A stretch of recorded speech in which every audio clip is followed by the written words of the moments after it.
Mirëdita nderuar koleg, fillojmë mbledhjen e grupit. Një pjesë e kolegëve që janë pjesë e Komisionit të Reformës Territoriale na bashkohen në përfundim të asaj mbledhje. Fillimisht fjala për kryetarin e partisë, më pas vijojmë me diskutimet sipas rendit ditës. Kryetar. Mirëdita dhe përshëndetje. Spari duhet të përgëzoj deputetët e komisioneve të reformave, qoftë asaj territoriale dhe asaj zgjedhore, për punën që po bëjnë, jashtëzakonisht të rëndësishme në dy fusha themelore, me interes shumë të madh për të sotmen dhe të ardhmen e vendit.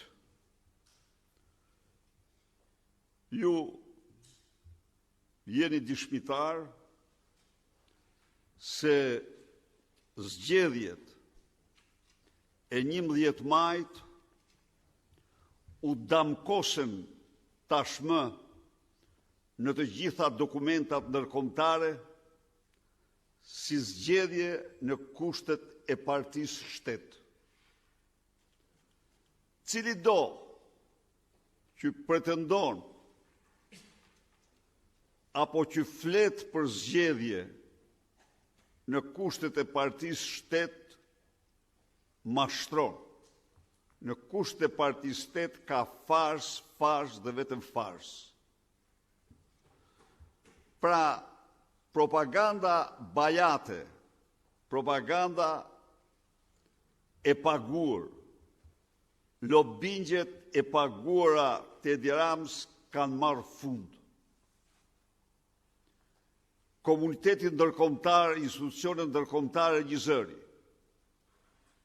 tashmë flasin për parti shtet në Shqipëri. Tashmë kanë identifikuar si problemin madhor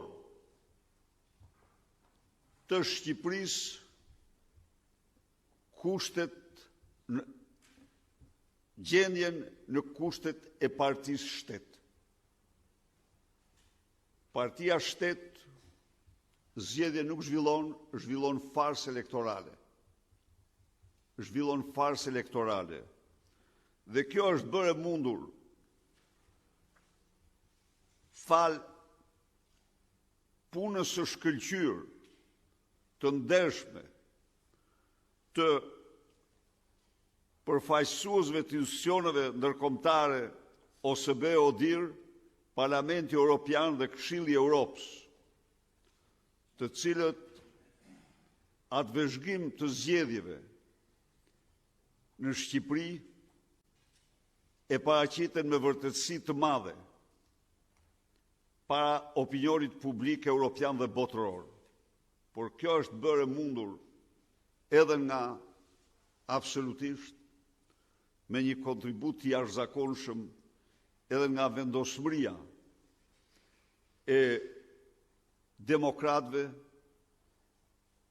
e antarëve, mbështetësve, drejtuesve të Partisë Demokratike, të cilët bën gjithçka për të paraqitur faktet, dokumentat e pakundërshtueshme të dhunimit masiv dhe sistematik të parimeve ndërkombëtare dhe ligjeve të vendit për zgjedhjet.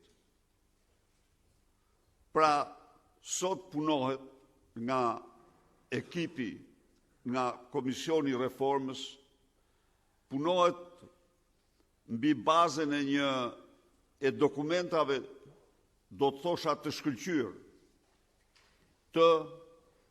dhe rekomandimeve të shkëlqyera të institucioneve ndërkombëtare. Ne jemi të gatshëm të zbatojmë absolutisht një për një rekomandimet e tyre. Ne jemi shumë mirënjohës me përcaktimet e tyre të drejta, pa të cilat në absolute nuk do mund të jepej kur përgjigje problemeve madhore të farsës elektorale në Shqipëri. Po kështu, është bërë dhe bëhet një punë shumë e mirë nga Komisioni i Reformës Territoriale. Janë organizuar ndigjesa në vlerësimin tim të rëndësishme dhe të çmuara, ku shqiptarët kanë ndigjuar vlerësimet e tyre, vlerësimet e qytetarëve për pseudo-reformën e Edi Ramës, e cila ishte e tëra në funksion të shpopullimit të Shqipërisë dhe të farsës elektorale të qeverisë.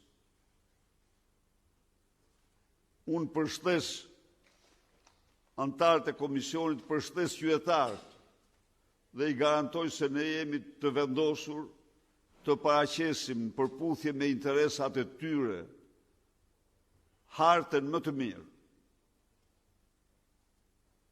hartën më në interes të ndarjen territoriale më në interes të qytetarëve. Dhe këtë ne e bën të mundur plotësisht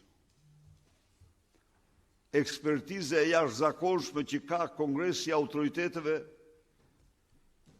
Lokale dhe Rajonale të Europës pranë Këshillit të Europës, i autonomisë lokale dhe rajonale pranë Këshillit të Europës.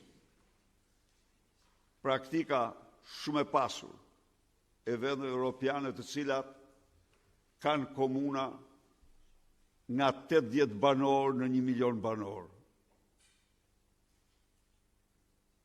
Dhe ky mund të jap çdo epitet dhe çdo sharje meritor. Në vendin më malor të Europës, shuajti çdo komunë malore. Në vendin më malor, në vendin me infrastrukturën më të prapambetur, në Europë, shuajti të gjitha komunat malore.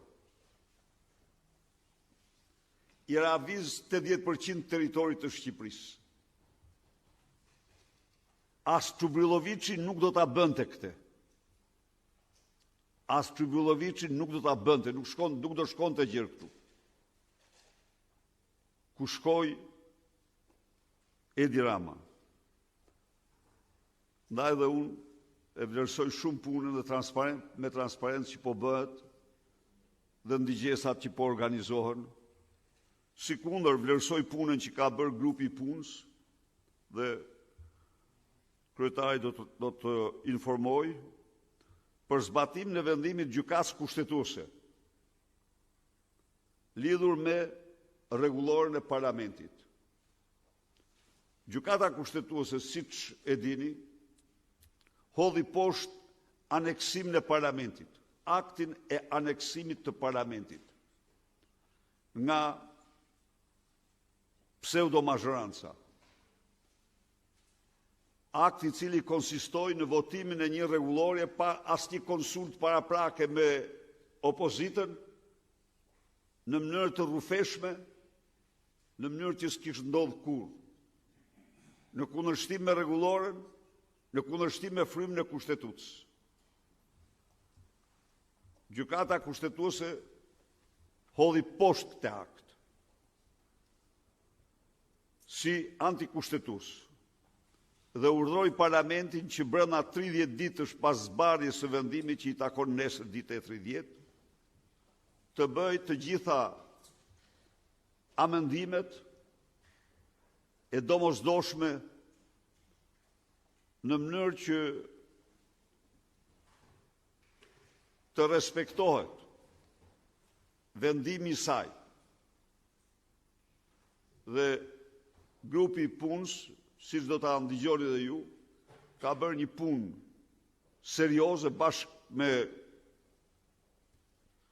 të tjerë të cilët përsëri janë përpjekur janë përpjekur në mënyra të ndryshme të ngushtojnë hapësirën e opozicës, por në mënyrë absolute nuk e pranojnë dhe s'kemi pranuar. Sikundër,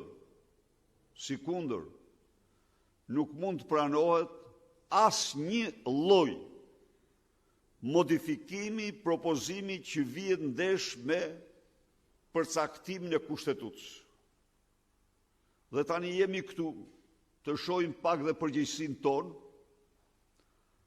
në qoftë se neni 80 i kushtetutës përcakton se kryeministri është i detyruar të paraqitet në interpelancë kur kërkohet nga deputetët dhe ministrat, asnjë deputet nuk do të pranojë delegimin e interpelancës nga kryeministri. Kushtetuta nuk e njeh një gjë të tillë. Ndaj dhe çdo deputet që i kërkon kryeministrit interpelancë, se do përfundojmë kështu tek drejtorat e ministrive. Ministri do i thotë zëvendësit, zëvendësi do i thotë drejtorit. Duhet të qëndrojmë 100% në nenin 80 të kushtetutës. Nuk vjen mirë, nuk vjen përsëri. Pastaj marrim vendimet tona, por ne nuk pranojmë delegimin që nuk e njeh kushtetuta të detyrimit të tij për të paraqitur, se nuk paraqitet dot ai. E kuptoni apo jo? Ai është shkatërruar nga nerva dhe nga çdo gjë. Ai nuk bën dot. Ai është i sfazuar tani. Dhe s'paraqitet dot për asgjë. Prandaj dhe ikën. Prandaj dhe s'duket në parlament. Po ai duhet paraqitet. Kështu që do vazhdojnë kërkesat për interpelancë dhe detyrimi i tij është kushtetues për të paraqitur interpelanca. Janë bërë kaq të shumta dosjet e tij, aferat e tij, personale dhe familjare, sa që populli kërkon transparencë. Kërkon transparencë. Nuk mund të vazhdohet duke ikur, duke shkel kushtetutin siç bën ai. Tani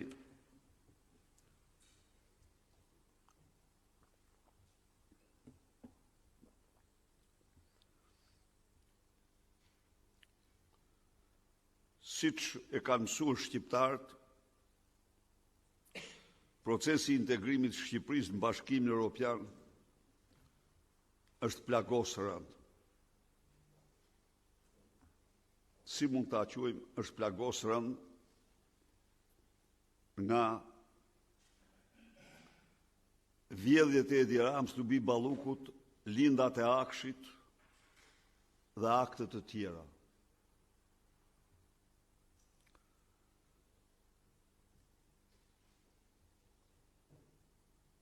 Ka ndodhur ajo që nuk është pa ndonjëherë, është ndruar raporti 2 herë, është pasuruar raporti dhe janë shtuar kërkesa thelbësore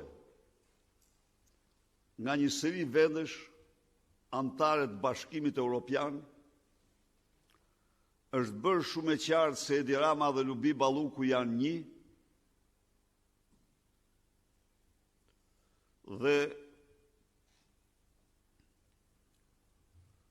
ose votohet përfundimisht për të kaluar në Këshillin e Ambasadorëve, organ politik ky, vendimi i i, Koelas, ose janë një dy vende që kanë rezerva dhe që pritet që dhe ato të shtojnë në raport rezervat e tyre në mënyrë që ky raport i plagosur, ky raport për Shqipërinë i plotësuar dhe i transformuar plotësisht në përputhje me situatën në vend, të votohet në Këshillin e Ambasadorëve Koreper dhe më vonë thirret në sipas procedurës, thirret konferenca ndërqeveritare e cila duhet të ishte mbajtur që në mars, më vonë në prill, por nuk u mbajt, me radhë. Sidoqoftë,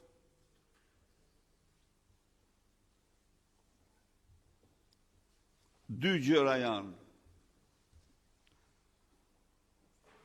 Duhet të ketë të qartë çdo shqiptar.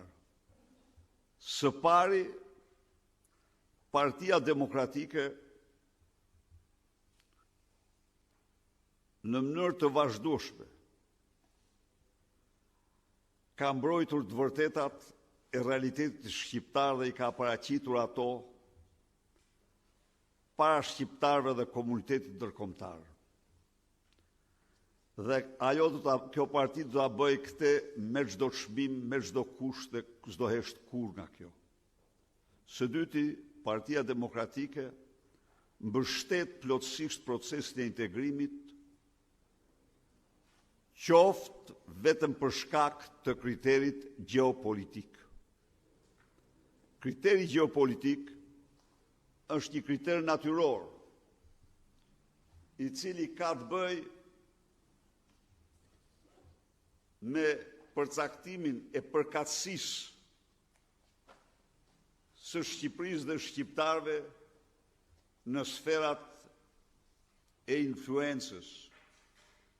Dhe ne nuk mundet kur mos mbështesim fuqimisht vendosin e Shqipërisë aty ku e ka vendin në familjen europiane. Duke thënë këtë, deklarojmë se Shqipëria në mënyrë absolute nuk plotëson regjimi Edi Ramës, nuk plotëson asnjë kriter tjetër përveç atij gjeopolitik. Duke thënë këtë, zotohemi se do bëjmë gjithë çka kemi në dorë, do luftojmë me të gjitha mjetet që mundemi, që kriteret të arrihen ose të punohet për kritere. Aq sa ka një opozitë në dorë. Pra, ky është qëndrimi i Partisë Demokratike, por ja u them këtu që procesi është i plagosur. Nga Lubi Balluku, Edi Rama, nga Ergysa, lindat janë rrallë, para Ergysit janë lindat, pastaj vjen Ergysi. Se dy lindat janë absolutisht ndër eksponentët më kryesor të mafjes së Akshit në Shqipëri dhe në Europë. Ju e shifni, ai ka humbur, është i damkosur, e pyeste gazetari së fundin një intervistë në Estoni, pasi arrestonte të gjitha akuzat për korrupsion, përgjigja e tij ishte ja sepse Komisioni Evropian dhe institucionet tjera na vlerësojnë ne për shkak të këtyre budalleqeve që thuhen kundra nesh. Kjo ishte përgjigja e tij, njëri që ka humbur mendjen dhe tani si një aset i regjistruar apo influent rus ka filluar të jap këshilla Europës për Rusinë. Dhe ju thot që Vladimir Vladimiroviçi i drejtohet Putinit sikur të ishte nën punë si administratës ruse, se në administratën ruse për afrim nuk i thon presidenti Putin, po Vladimir Vladimiroviç. Edhe ky tani e ka marrë sepse nga e mori, aja tha Vučićja se kush ja tha, po këte u thoshte atje. Megjithatë, ta lëm atë në vazhdojmë betejën tonë të vendosur në këtë përpjekje ku kemi me vete qytetarët, mediat ndërkombëtare, cilat mbështesin fuqishëm qëndrimet tona dhe natyrisht kemi një problem madhor me mafjen e fjalës lirë të kontrolluar nga Edi Rama, ndaj dhe kemi drejt që merrin me Edi Ramën, sepse ai është mater matrix i të këqijave të këtij vendi. Faleminderit shumë. Faleminderit mediave. Vazhdojmë mbledhjen me dyrën mbyllura.